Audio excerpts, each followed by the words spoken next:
Hello guys and welcome to a brand new video. Today I'm here with the Eminence in Shadow episode number 1 reaction. Okay, before we begin, first of all I apologize for the noise that's coming out. Nothing I can do about it. It's outside. And yeah, that's the first thing.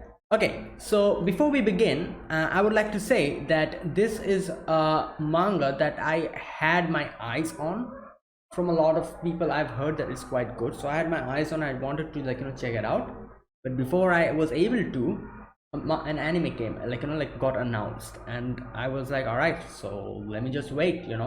I'm not going to start it, and I'll just wait for the anime. And now the anime is here, so I've heard a lot of good things about this manga. Now, hopefully the adaptation turns out to be good, and let's see what happens. I'm going completely blind. I've read the summary. That's all I know about it. But I have heard this manga is good, so yeah, I'm quite interested in checking this out. So yeah, let's get started then. So I think this has 20 episodes planned currently, so it's not like a normal one cool show. It's like a weird way in the middle. So yeah, I don't know why it's like 20 episodes. I'm not sure, but anyways, yeah, let us begin. This is episode number 1 of The Eminence in Shadow. So yeah, I'll be putting the subtitles in the timer here. Link it to whichever is your preference, and let's get started. Okay, here's the countdown. 3, 2, 1, go.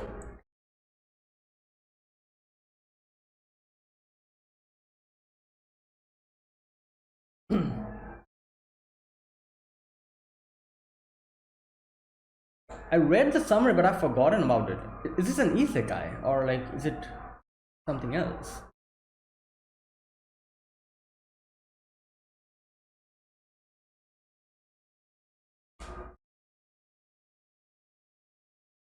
Looking for Darwin, okay.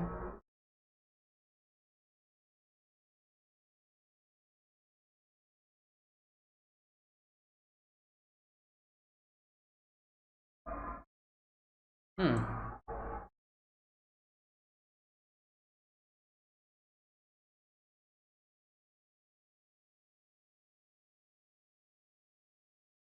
Okay, so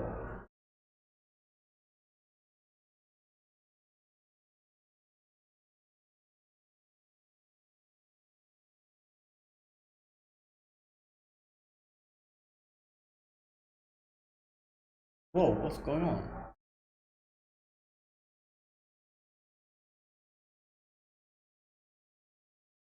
Okay, so she has some kind of a trauma of paparazzi or something? Is she like a rich person or something? Looks like it. She has a butler.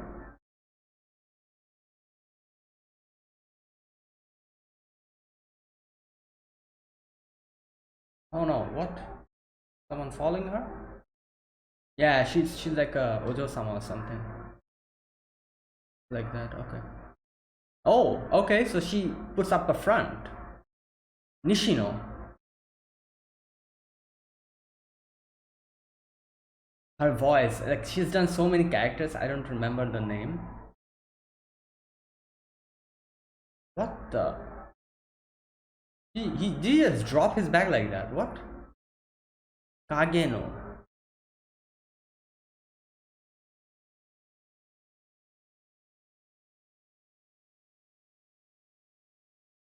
Wait.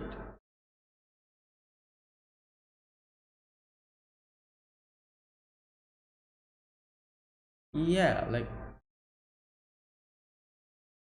what is happening? Why is the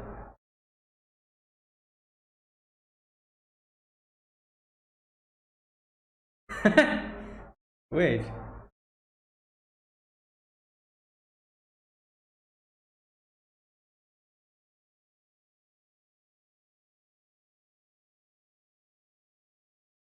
Wait, what?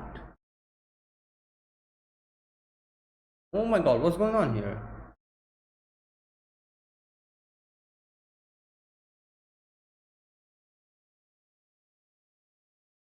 I'm very confused. What's going on here? He called her an NPC.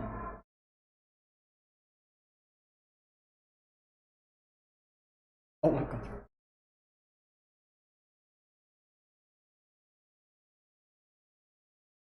Is he like in a game or is this a game world? He called her an NPC.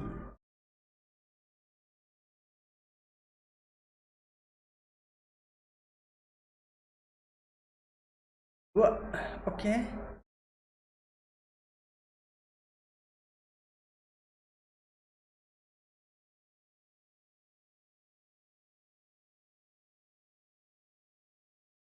Yeah.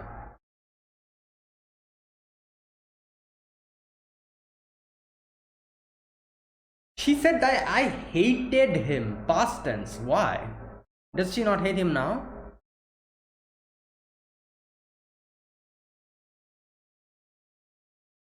She puts up a front herself as well.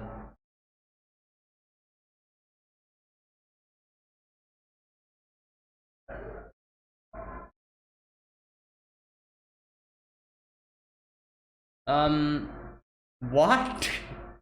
Okay. What's happening here?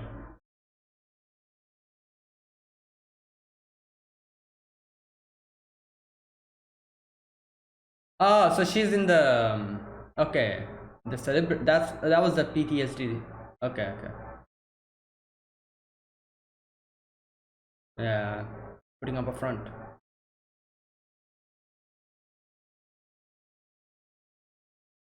Oh, oh, okay.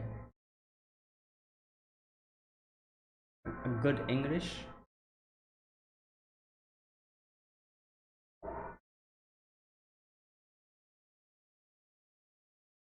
makeup lesson.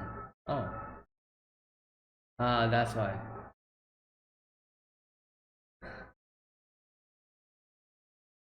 Oh no, oh no.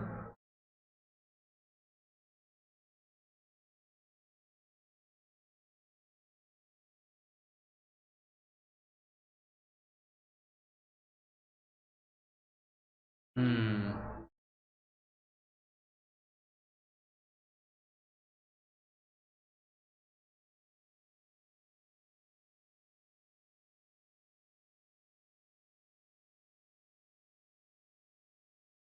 Someone playing the piano. Damn. What?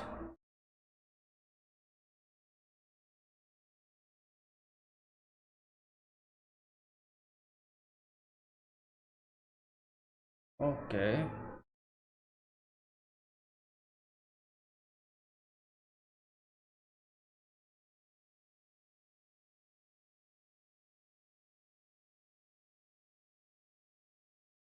Hmm.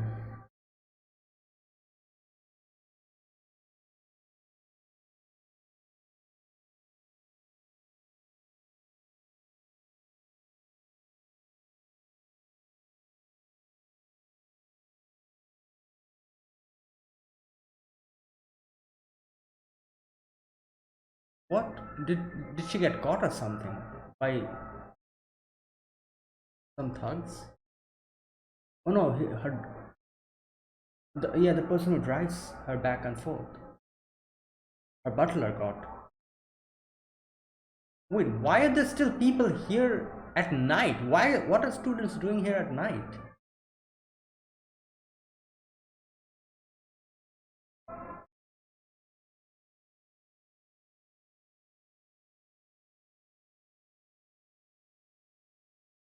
Oh my god.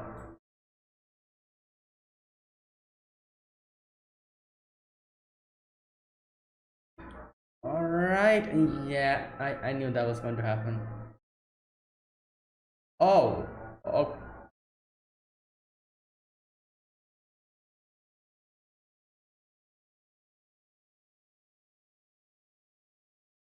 oh my god. Yo, I thought she was gonna get isekai or something. What the?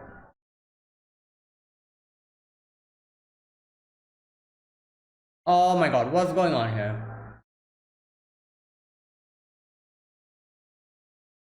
Wait. He's just.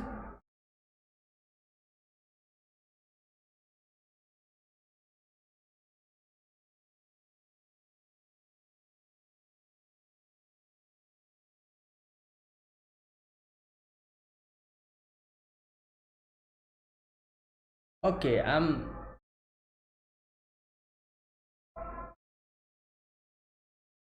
Wait, did he just laugh? No. Oh, that was the moon. Okay, never mind. What was it?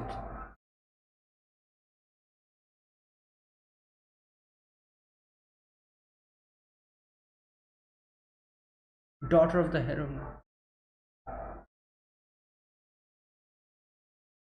So her dad is like a big businessman. Okay.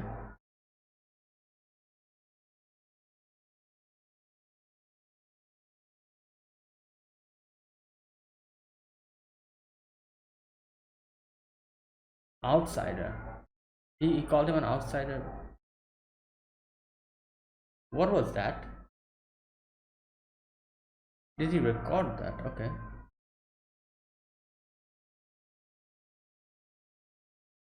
I knew there was some, that thing was shining. I thought that was like weights or something. I did not realize.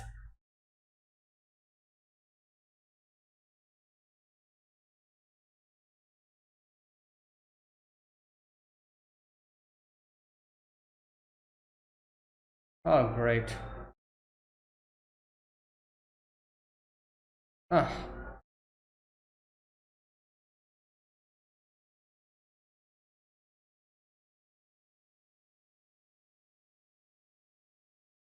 Second. Oh wait, that was her being kidnapped. Oh, I thought it was something else.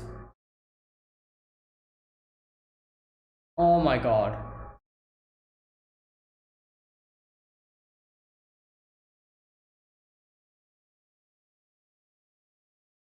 Oh damn.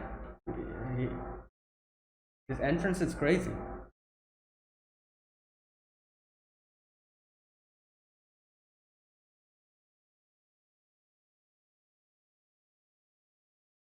Damn.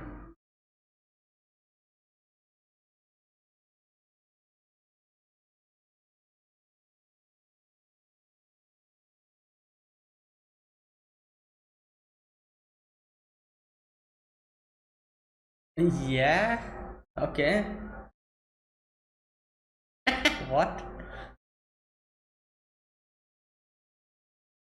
Damn. Oh. Oh, that was a glass. Okay, that was a glass shard.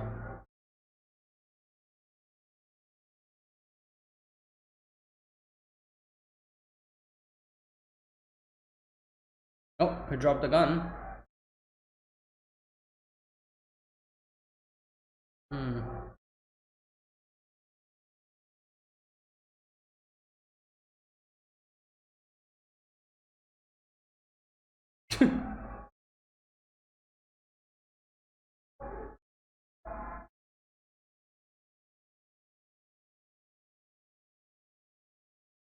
Oh, he got hurt a little bit.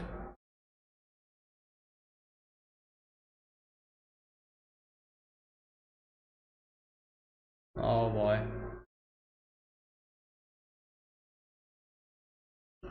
Oh wait, what is that? Wait, what? Is that a? What is that? Oh, crowbar.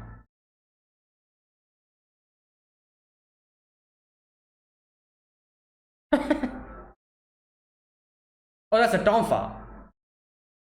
Oh no, that is a crowbar. He's using it as a tonfa.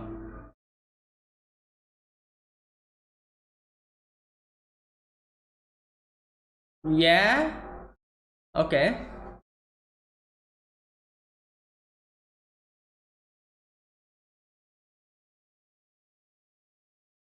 Yeah. So let's hit you in the head.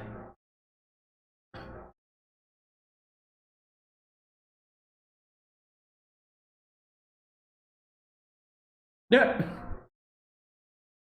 Oh, that is really a crowbar. Oh my god. Yeah, like you can, and you can hit him, hit someone like that.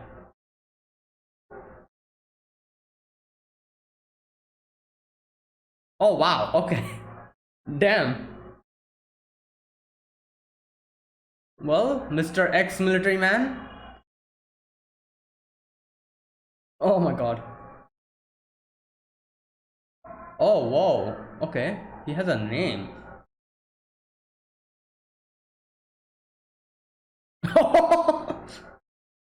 Yeah.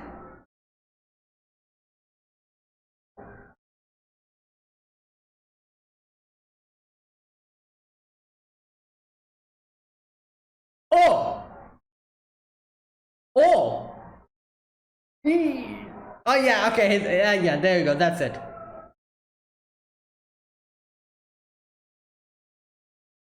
Oh!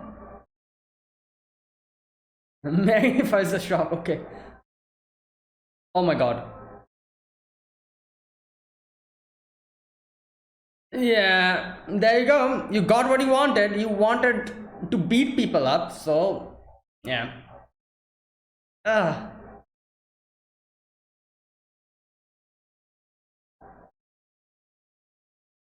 well, I doubt he'll never be back in this profession again. He'll probably stay a nice retired life. You know, he'll, he'll, he'll retire after this. He's not coming back in this profession ever again.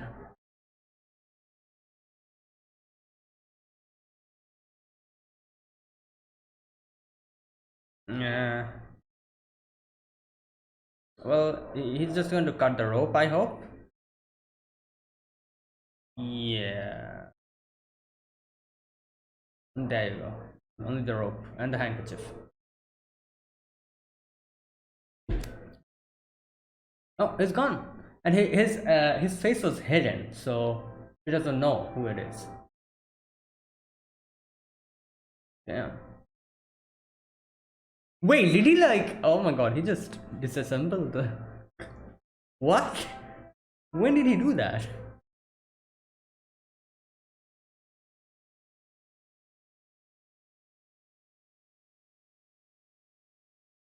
Eminence and shadow.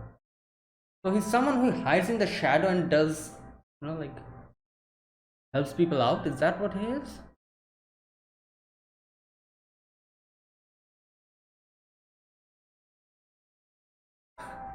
Stylish ruffian slayer.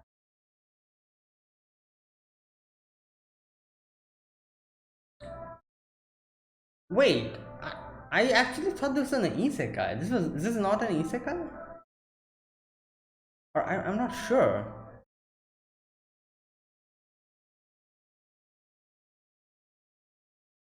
Oh, his name is also Kageno. Oh, you remember? Or maybe she'll be suspicious now. She'll be like, why? Yeah, why did not like?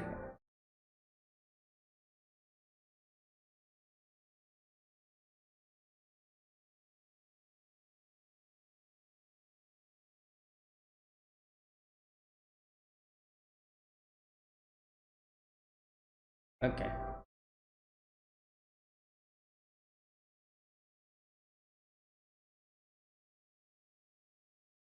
Oh my god, this is an isekai.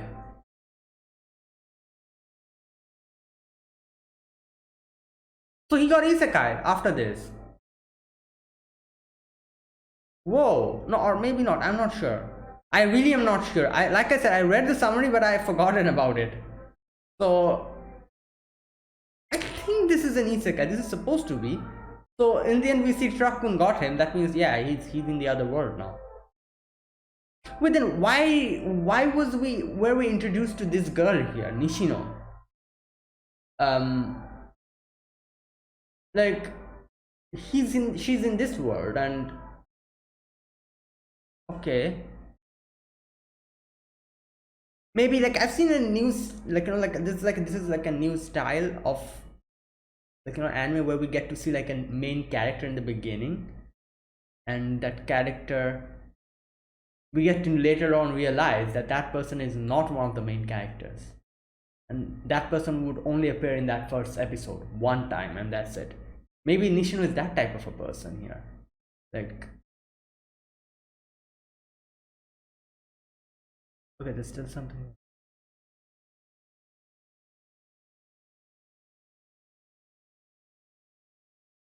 Yeah, but from the shadows.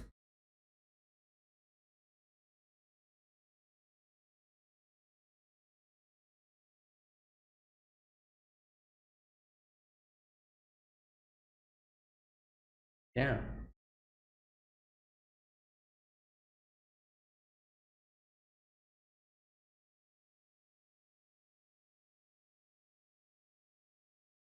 Hmm.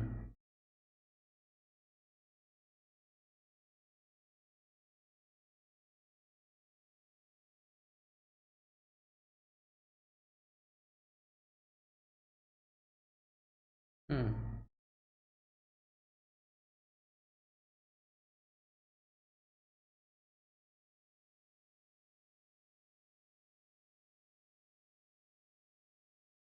Yeah, okay.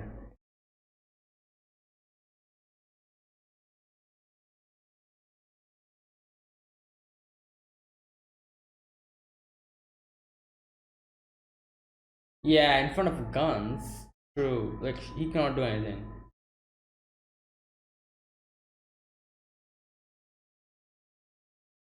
There are still limits. But yeah, how long?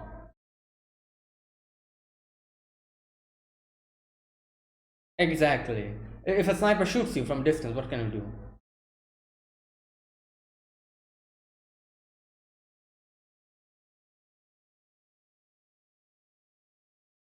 And there you go. That's what happened. A truck came and hit him, and he's dead.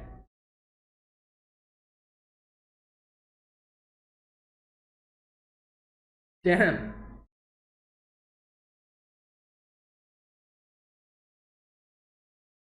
Okay, so this is an isekai. There you go. Okay, what's happening here? Is this a new word? Oh yeah, there you go. Those beastiers.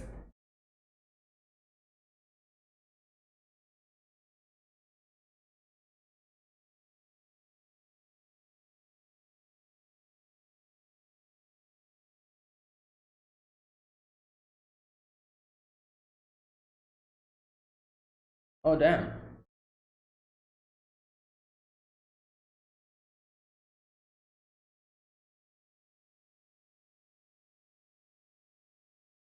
Whoa! What the? Yo! Did he like made a new whole army?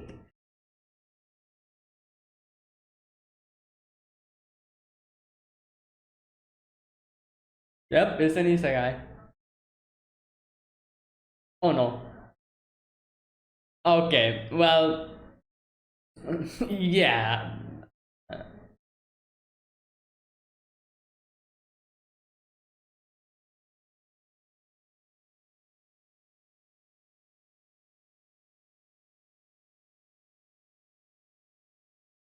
Wow. Okay.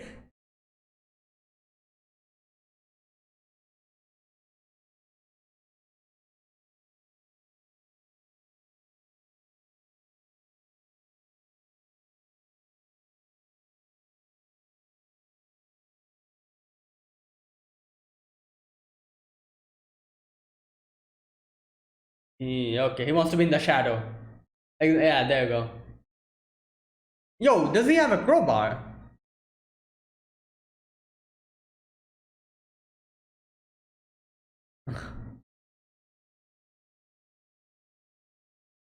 Okay, this is the opening or the opening probably, not the ending.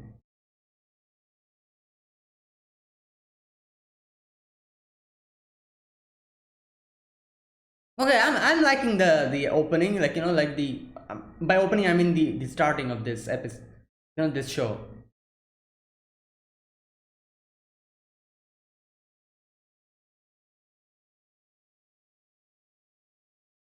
Are all of these elves or something?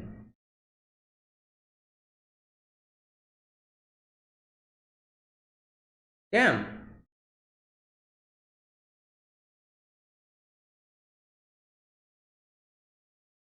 Okay, this is a good opening.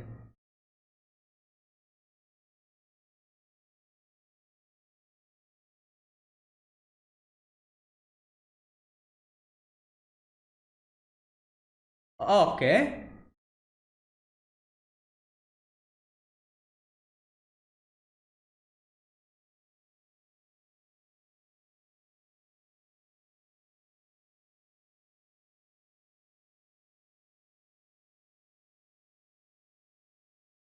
Wow. Okay.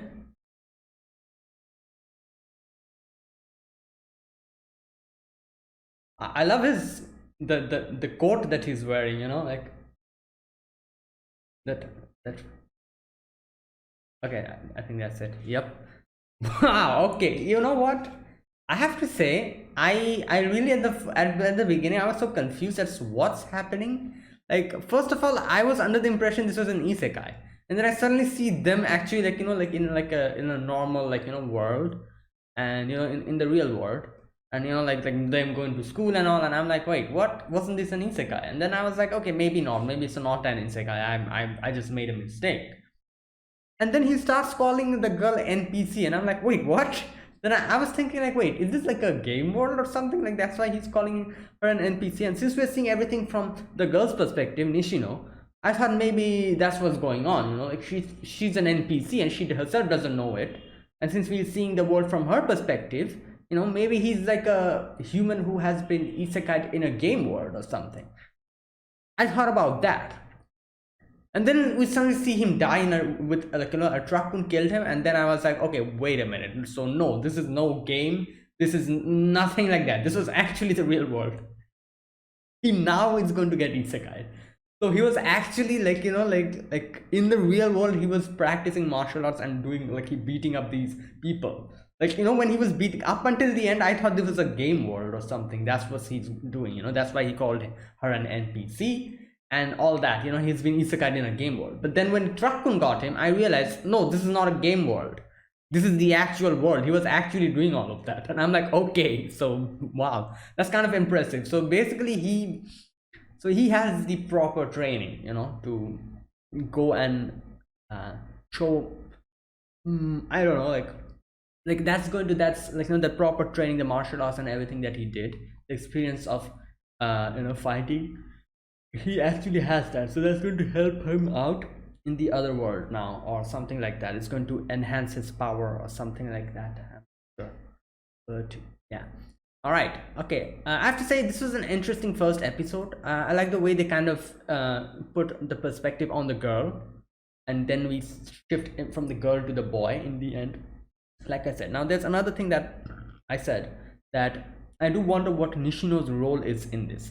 I'm not sure. There's like a 50-50 chance of either happening. I'm not sure how, but maybe Nishino is also going to get isekai'd. That's 50% chance has of happening. Otherwise, why would they show her in the first episode? There's another 50% chance of what's going to happen is that we're never going to see her again. She's one of those characters. This is like one way of, I've been seeing this way of storytelling on this type of thing, where one character gets introduced, and the first episode is kind of shown from that character's perspective, and either that character dies or the other person who's supposed to be, like the other main character, something happens to that character and they get separated, something like that happens, and that one character we've been seeing in the first episode gets forgotten forever. That's it. There's one episode only appearance that character had, and that's it. Over. I remember what was the name of that show? What was the name? Sure. Virgin Road. What was the name of the it was a very, very recent show. I saw it. What was the two? Shogei Shoujo no Virgin Road. Yeah. That also did something like that, where in the first episode, the character who we thought was the main character was not the main character, and the main character, like, he ended up dying, and like the main character was actually someone else. So something like that, so maybe it's something like that that's going to happen here as well. And this girl we will never get to see her again in the future. It's like one episode only character, and from here, this point onwards, we're going to join Kageno. I think that was his name. Yeah, we're going to join Kageno in the other world. Another thing that I realized is his name. Just a sec, let me check his full name. I don't remember it. Kageno something. It was something Kageno. Kageno.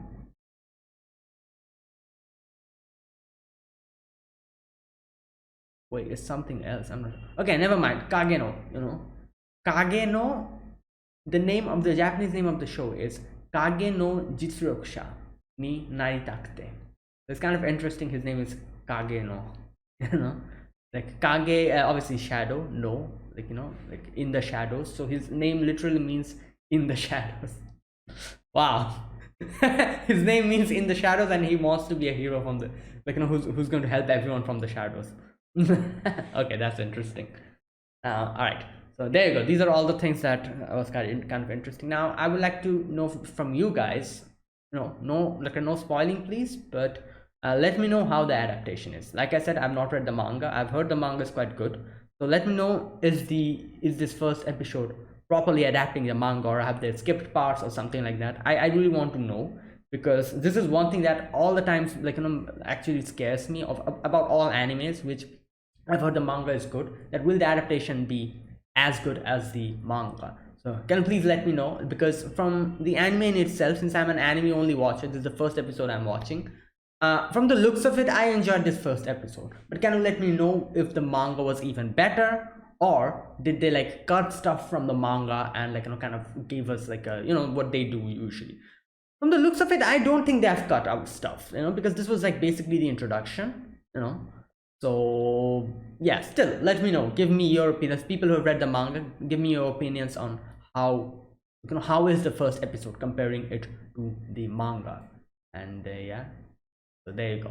Okay, so we begin, let's talk about this episode. We begin this episode with Nishino being in her room, waking up.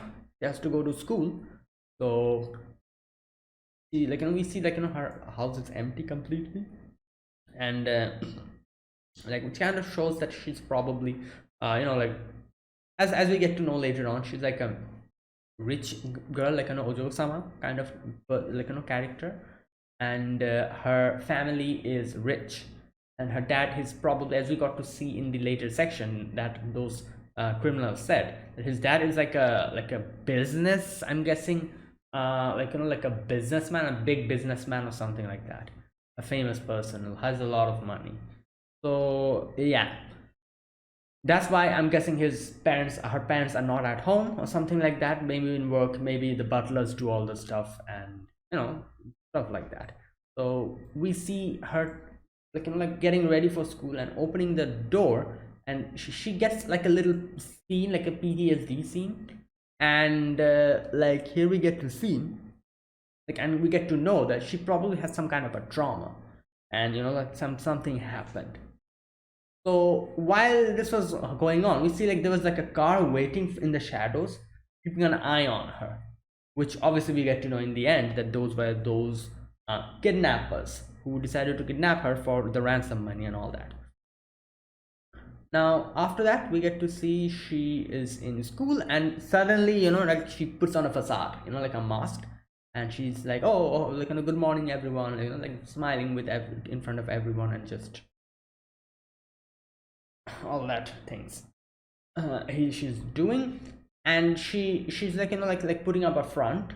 She gets in the in front of the locker room, not the locker room, sorry, but the shoe lockers, and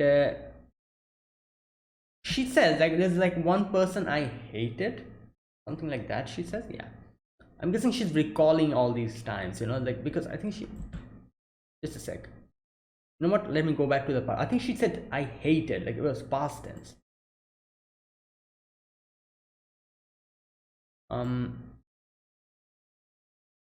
There was a boys I despised, past tense. So obviously what's happening here is, I'm guessing, in the present tense, because we saw that car waiting, so everything happened after this. So this scene is present, in the present, that's going on. But the person who is narrating this scene is obviously Nishino. She's the future Nishino, I think. It's like a way of storytelling, I guess. They show us what's happening in the past, but the person who's narrating this is the same person who is recounting the tale of what happened. That's why she's talking in past tense. So something like that, as far as I can, because here, she said, there was a boy I despised. It's in past tense, so it's definitely future Nishino recounting the tale of Kageno, and something like that. Anyways, she talks about how this guy's everything is average, mostly average, nothing, he doesn't stand out that much. but she doesn't like how he doesn't look at her. She tells that later on, and we get to see how Kageno is just like, oh, Nishimura-san. And for a moment here, I was like, wait a minute, was her name Nishimura? I don't think it was Nishimura. And she says like, I'm not Nishimura. And she's like, he's like, oh. And he's like, oh, it's not Nishimura? He says like, oh, I remember it now. Okay, here, this part confused me so much. He says, you are technically a named NPC, won't you? So, I genuinely thought he was talking about, like he's actually isekai in a game at this point. That's why he's talking about NPCs and stuff. Turns out no. So like, why was he calling her an NPC? There can be two things. Number one, he's a full chuny, that's why he's like, oh, I'm like, like all these characters are named NPCs and all that, like that chuny bio, like that thing that's going on.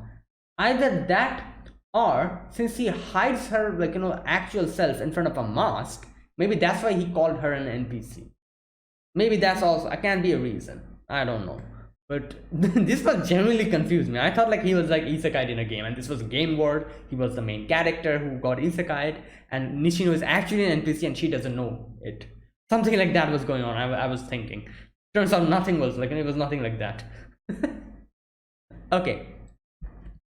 Another thing I realized here, why was everything shaking when he was putting down everything? Like he like this also made me think maybe he's a game cat, like he's like an isekai protagonist or something, and this is like another world, because whenever he was putting down something, it was like moving, and I thought maybe it was like some kind of a magic spell or something, and that was like getting activated or something. No, turns out it was basically the weights of his, like the things, the wrist bands and everything that he's wearing to increase his strength. Basically that, that has a weight, so he's putting things down, so everything's like shaking on that because of that weight. I realize that now, my god. He says, I'm pretty good at remembering the names of all the important characters, but I'm not getting enough sleep. So okay, so yeah, basically he's kind of like that, he's like, yeah, like I don't care about the world, that type of, like I feel like he has like a little bit of a chuny type of a, like mentality, a little bit, because they also obviously he calls her an NPC. Like what else would I think? I'm not sure, but anyways, he's like, yeah, and obviously Nishino is not happy about this, and Nishino, like all the time tries to correct him, and he's like saying like a new name. He's like, oh, Nishitani-san, oh, Nishiko-san, or something like that. He's just like giving out all the wrong names, and she gets pissed off. And she's like, his most unforgivable crime was not that, his failure to get my name right. He never looked at me. He turned his eyes in my direction, but they were always distant. There you go. As he was looking at something different, some far off place. Like, now, interesting thing, like, like they say, people, people, when they come face to face with the type of person who has the same personality as them, they actually hate them. If there's a person who are very similar to you, like there's like 80% chance you're going to hate that person, because that, seeing the other person reminds you of your own flaws, that type of a thing, and you get frustrated. You yourself realize what's happening, but at the same time, you get frustrated looking at it, like that kind of a thing. And I feel like this is like the same thing happening here. She definitely related to him. Like she said, she herself realizes that he never looks at her, in that way. Like, he's just looking at somewhere far away. He doesn't care about anything. Always putting up a mask or something like that. And she realizes that, and she also realizes that I am also kind of similar to that, as like that, like as well, because this facade that I'm playing, like of just, oh, I'm having a nice time. Oh, hello there. You're like, like talking with friends, having fun. This is basically a mask, a role that she's playing. She herself probably doesn't even care about all the interactions that he's having with the other people. And she herself realizes that.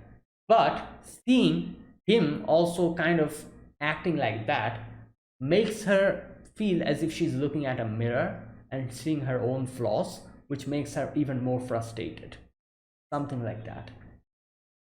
So yeah, because these two are extremely similar, you know, like they both are playing like a role here.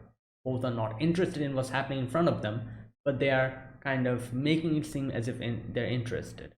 Kagano doesn't do that. I guess he was pretty aloof about the whole situation, but she's doing it, you know, she's acting as if like, oh, you know, like I'm happy, I'm having fun, but deep inside she's not. She's just playing along. So maybe that. Okay, now, so after that we see he's actually doing the what, I'm not sure what you call them, those wrist, you know, like the thing that you'd use to increase your hand strength, you know, that he's using. And he has like, now here I was, for a moment I thought maybe those were actually weights, but I was not 100% sure, because from underneath his you know, like his sleeves, something was peeking out. I was not 100% sure if those were actual weights, but we get to know that later on, what those actually were. Now, oh wait, he was calling like say 20,000 or something. And I'm like, what's going on? 20,000? Who was able to do 20,000? So, like, did he like wake up and started doing it?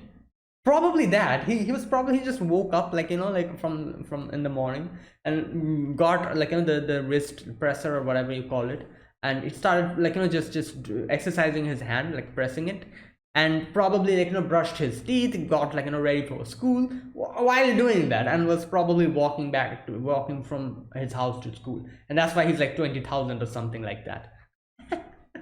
I'm not sure, but anyways, still it's impossible, like, you know, like 20,000, how is that even possible? Like, I'm not sure, but anyways, somehow he was able to do to 20,000. So yeah, maybe he didn't even sleep at night, maybe he was just doing this from the previous night or something. Anyways, no need to think much about this. Okay, so after that we get to see about get to hear about her problem, the scandal that she talks about. She says that just a sec, where is that part? Show business. She says, I had to take a break from show business because of a scandal. Wait, so we don't know what she was she an idol, was she something else, actress, who knows, we don't know. But she says show business, so it's either of it, either like a child actress or like an idol, you know, something like that. So she was like probably a famous person or something like that, but like, but she had to take, like she says, like, you know, a little bit of a break from the scandal. And from then point onwards, she says, I've been hiding behind a mask, which here we go, we can see she herself realizes and acknowledges the fact that, you know, like he is hiding herself behind a mask. And then we see this guy reading some book, and there's like some, I'm not sure, it's a German, or I'm not sure which like, you know, which, what is written there, but there's like a, what do you call them, magic circle, yeah, with symbols. So like all these things were making me feel as if he was like actually like an isekai protagonist, and this was an actual other world or an isekai, and he has been transported here. So I don't know why he had that. So he's definitely a Chuny, isn't it? I think so. He's a Chunibyo. Otherwise, why would he have all of this, you know, all these things in his books, calling that girl an NPC and all that? And I'm like, okay. So he's actually a Chuny who actually does martial arts and, like, you know, actually lives up to the power. Like, I mean, he's probably like, oh, I have power in my right hand. And, like, you know, like, you see Chunibyo's characters do that. In this case, he actually does have power in both his hands. He can beat someone up using that power. So he's actually like a martial artist who actually trains himself, that type of a Chunibyo. I'm not sure. That's the impression that I've got from him. I think he's a Chunibyo. I'm not sure. But anyways, okay. Then after that, we get to see, like, you know, Nishino just in the room, and she's like, oh, like, you know, I have makeup lessons and all that, you know, and everyone was laughing, haha, Nishino-san, you've been busy, aren't you? You know, probably doing the thing that she does, like maybe like an idol or like an acting, something like that. And everyone's like, oh, that makes you so lovable. And she's like, haha, you know, like the mask that she's wearing in front of everyone. And okay, So she kind of says how she acts as the teacher's pet, or listens to the teacher's every word and tries to become popular so that neither teachers nor any students would hate on her and all that. And while all of this was happening, this guy's just playing piano in the other room. And like up until the half part of this episode, I was so confused. I was like, what is going on in this episode? It's like this guy doing some random stuff, and I'm like, what is he? Is he like a character from the other world or something? Something like that's going on. But anyways, by the middle of it, I realized this is actually the real world. Up until the car crash, the truck kind of crushed him. I realized that this is. I thought this was an isekai, but no. When I saw truck crushed into him, I realized this was the real world. From this point on, this is going to be an isekai. Oh boy, I wonder what will happen if truck crushes onto you in an isekai. Are you going to get double isekai? I'm not sure, like I wonder if there'll ever be a manga like that, like you got isekai by Truckun, you go to another world which is also kind of similar to your world. There's vehicles and everything, and again Truckun crashes into you in that world as well. And you come back to your original world, after that, getting isekai from the other isekai, and so basically you made a whole circle. Like I don't know, like some random thought came into my mind, like that'll be an interesting story, I feel like. Anyways, okay, after that, we see these kidnappers. They got the butler like in the middle of the road, and they were keeping an eye on her, and they got him, and probably asked him where the girl is. He probably told them, because he was getting beaten up and all that. Yeah. Now Nishon tries to call him, and he doesn't. Obviously he's like preoccupied. Doesn't pick up the phone, so he's like, okay, I'll go on my own. And Kagano was keeping an eye from the roof. Now after that, she's walking, and she's just thinking that, oh, I never walked back from home alone after the scandal. So yeah, now she thinks that someone's behind him. She looks behind, there's no one there, and in front of him is those kidnappers, and the kidnappers get her, and like they are like, oh, she tries to run away at the beginning, like she tries to run away, but then a car comes in, and they kidnap her using the what do you call it, the handkerchief, the the chloroform or whatever. Yeah. And while she was getting unconscious, she saw Kageno waiting there. Now I don't know if she was able to connect the dots later on, because Kageno later on came and helped her, but he was wearing the mask. So since she saw Kageno before going unconscious, behind the lamppost, maybe she would be able to put two and two together, or who knows, maybe not. But either way, she falls unconscious and gets up, and obviously she's been held captive, and like typical kidnappers, they're just like one of those guys was like, oh, just acting cocky, while the other guy was trying to calm him down, and he was like, oh, what the hell are you doing? And he was calling him an outsider and all that. So here we get to see the motivations. Basically her dad has a lot of enemies, because he's like a big businessman or something like that, I think, and that's why she's being held hostage, and they're going to ask a ransom for her. Now Kagan was looking at all of that, and he now here's where we get to see he opens his the wrist weights and all that, falls down, and it weighs a lot, so he's been kind of wearing that. He's strong, all part of his training.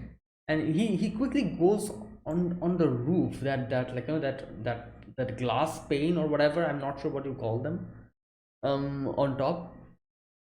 And yeah, so obviously this guy, he's like, oh, let's just tries to touch her, and she moves away. He slaps her, and okay, now he gives us a few information here. He says that this is your second time being kidnapped, and here's where we get to know that PTSD that we saw was because of kidnapping, you know, like she got kidnapped. Then okay, he says the last guy was a stalker, right? I'll give you much better memories than that guy. Oh boy.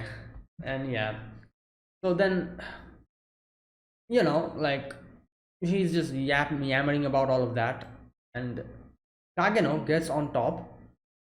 I love how he drops everything down and crashes down. He comes down, and he calls himself Stylish Ruffian Slayer.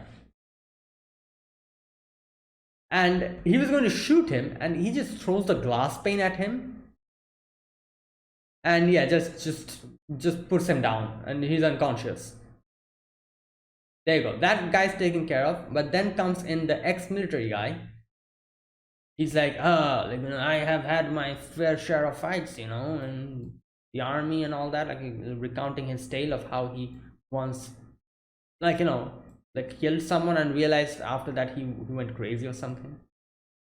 Okay, here we go. He says that how this country is too peaceful and all that, and Kagna's like, oh, I've always wanted to fight a military guy, so there you go. My wish came true. And yeah, here we get to see how he talks about how he killed someone and he can go back now and all that. There you go. That's what I said. You know, he went crazy after that. And now after coming back here, he's like doing all these, like, you know, just criminal activities. So now he is actually using a crowbar. Now, you know what? Knives are, like, you know, obviously knives are scary, you know, like if someone pulls a knife on you, yeah, it's scary. But you know what's even scarier? A crowbar, you know. If a knife versus a crowbar, obviously you know what's going to win. You can whack you can whack the knife away. If you hit hard enough, the crowbar can actually damage you, give you a concussion and all that. It's over, you know. No way is a knife, like, you know, going to go properly with a crowbar. And this guy has two crowbars. Yeah. He talks about how crowbars are great, you know, like, and how, you know, like, it's sturdy, you know, if you end up in police questioning, you'll be able to make excuses and all that. and you can use them as tonfa batons. And he's just holding them like this. After that, you know, the knife drops and he starts fist fighting. Okay, now after that, he says like, oh, I have better advantage because I'm big, I can crush you. And he talks about how, oh, like, you know, like, you just have to protect your head, that's it. But since I'm big, I can easily do that. My hands and everything can, like, protect my head properly. But you, my friend, you have a lot of, like, you know, problem. And he's just, you know, just boasting about all that. Okay, so he, like, it's so interesting to note here that what he was doing up until now, he was actually trying to see if he's able to properly defeat the ex-military guy using martial arts, and he realized he won't be able to. You know, that's what he says here. He says like, oh, I was okay, where's that part? He looks at the gun and he says like, at my current level, an ex-military guy is still a bit of a challenge. That's the reality. There you go. That's what I said. So up until now, he was basically testing him and seeing if, you know, using those crowbars as Stormfire are going to work, you know, and he can use, like, subdue him using martial arts only. But he realizes that he cannot do it because, like that other guy says, he's big, you know, he can probably do a lot of things. So he's like, okay, so this is reality. I can't do anything against a ex-military, and he's huge. So yeah, I am going to show you my, like, you know, a little bit of a different thing. I'm going to get more serious. So by serious, he means he's going to actually use his crowbar by the proper way it's intended, not as tonfa batons. You don't use crowbars as a tonfa baton. You whack people with a crowbar, or, you know, open something. At least in this case, you whack someone with it. And he's been using a tonfa baton, so, you know, like, he was not using the full potential. So now he's dual wielding two crowbars, and like he says, crowbars hurt, you know. You know, like, if you whack someone with that metal thing, you know, how strong that guy may be, you know, you're going to break his hand if he tries to defend himself. He tries to defend himself using his hand. He didn't realize, and he gets whacked with the crowbar in his hand, and his hand gets probably broken completely. And he says, like, I've discovered the real potential of crowbars. They're very much like tonfa. They're heavy, sturdy, and portable. Everything about them has immense potential. Then I made it regular practice to beat up the motorcycle gang. He's been doing all of this up until now. Oh my god. And disturb the peace night after night. And this is the point where he realizes that this is, he calls him by a name, I think. He says, like, you beat up bikers with a crowbar, question mark? You're the balaclava berserker. He even has a, like, name, like a urban legend name, like a something like that, like. So he's been beating up all those motorbikes and cycle gang, like, people, and yeah, he actually got a reputation for it. Okay, so he says that I found, okay, no, what does he say? Okay, people have this is how the motorcyclists have been started wearing helmets, so it won't kill them if I hit them in the head. And he says, like, okay, and that is the reason why I found a solution to the problem, and was to stop using crowbars as a tonfa. That's what I said. He's been using it as a tonfa to see if he's actually like, martial art, in a way of martial arts, he'll be able to defeat an ex-military or something. And then he realized he cannot, so he's like, well, yeah, trying to use this as an actual crowbar, not a tonfa. And the guy tries to get to the gun because he knows, like, it's like he acted too, like, cocky. At the beginning he had the gun and he just dropped it and he was like, oh, let me fight you. And like, now he's getting beaten up by 2 crowbars and his hand is like almost broken, and he realized what mess he has gotten himself into. He tries to grab the gun, but before that he uses the crowbar. And like, I love how he kind of uses the curved part of the crowbar to put his hand on the different direction to stop him from grabbing the gun, and then he hits him as a club, as he says. You use the curved part, use that part to hit, because it hits harder. And the trick is to hit with the heel of the L. That maximizes the shot. And yeah, this guy's over. It's over for him. They're just gone. And after that, he takes the knife and kind of cuts off the handkerchief. Nishino probably thought he was going to kill her or something. The way he held the knife and, like, just sliced at her. But that was his way of cutting the ropes. Because he's a Chunibyo, obviously. Now, and he just leaves. And he dismantled all the gun and everything. So he even has like, practice in this. He knows how to dismantle the gun, just in case if these guys woke up and tried to take her hostage again.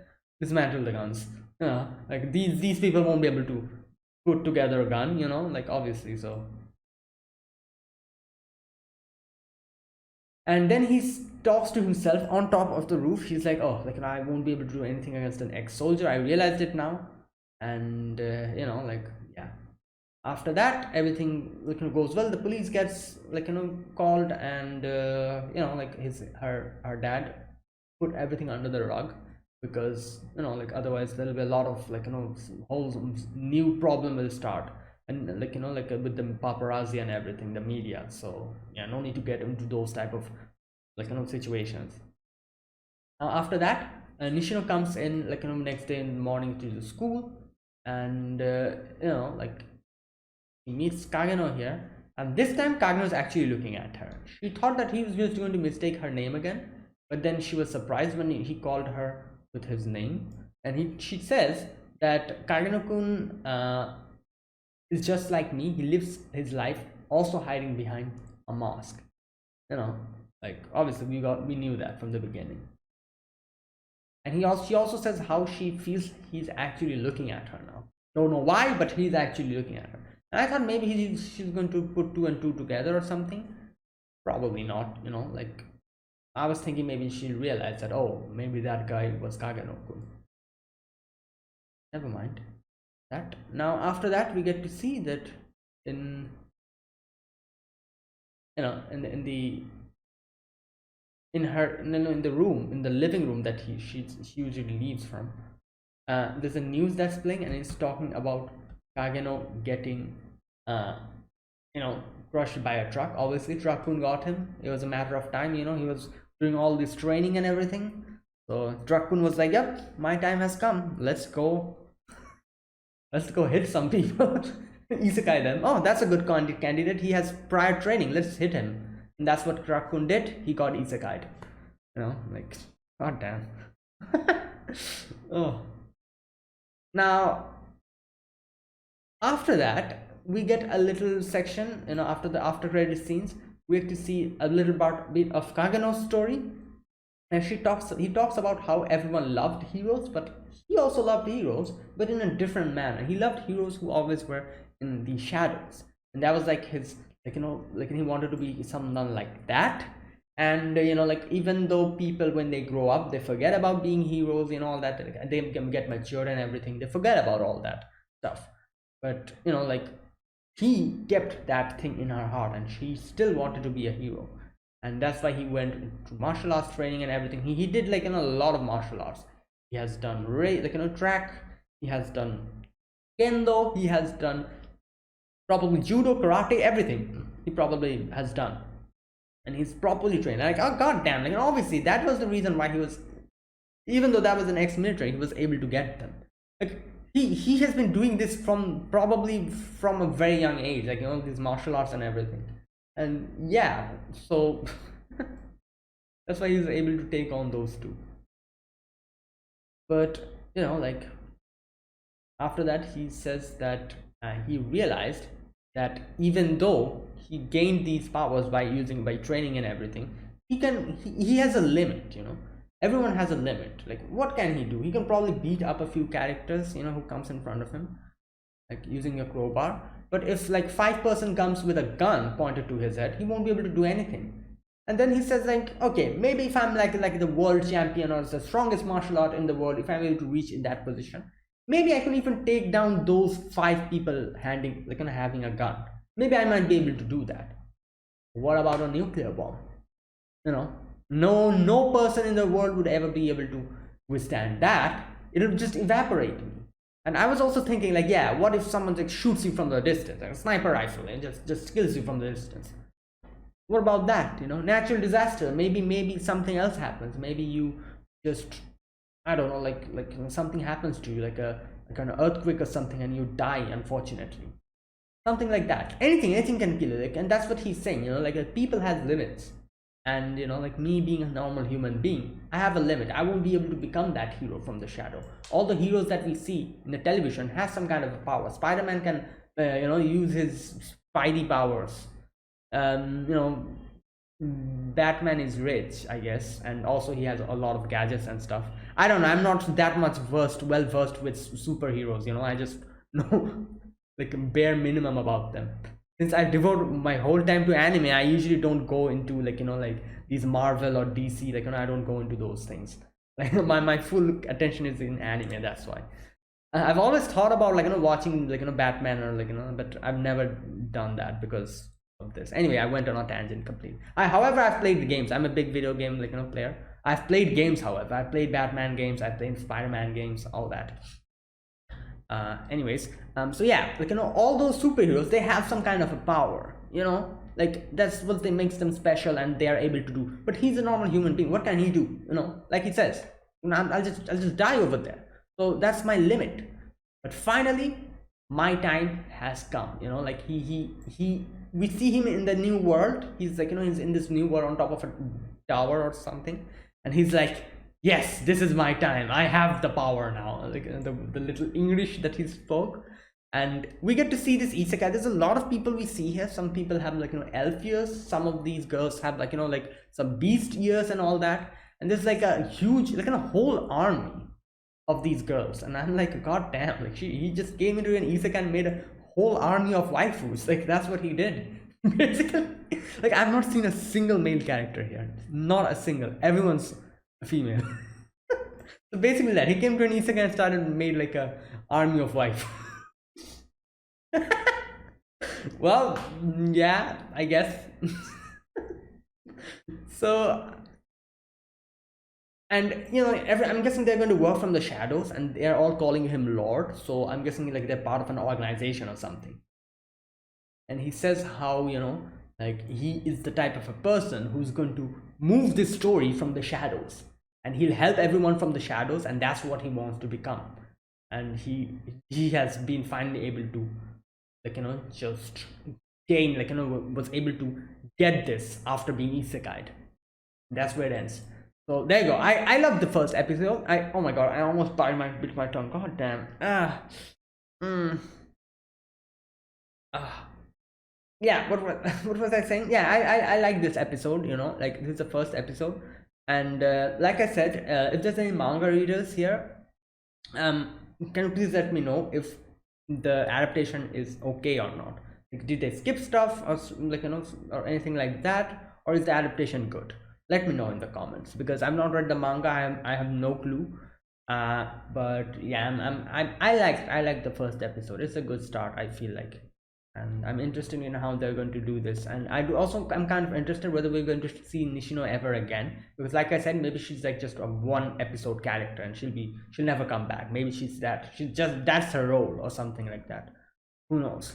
But we'll see, because I don't see her coming into a story. She's from a different world now. She, you know, like he got isekai. Unless and until she dies and she also gets isekai in the same world, I don't see them meeting ever again. So she's probably like a, like, you know, like a only like first episode character, and she'll be forgotten probably, or I don't know. We'll see. But anyways, that was it. So yeah, that was my reaction to the first episode of The Eminence in Shadow. Yeah, if you guys enjoyed this video, be sure to press the like button, subscribe if you're new to the channel or you haven't subscribed, comment down below anything you want to say, anything you want to let me know, and I'll check them out. And yeah, that is it, guys. Thank you for watching. I will see you guys next week with another episode of The Eminence in Shadow. Until then, goodbye and have a nice day.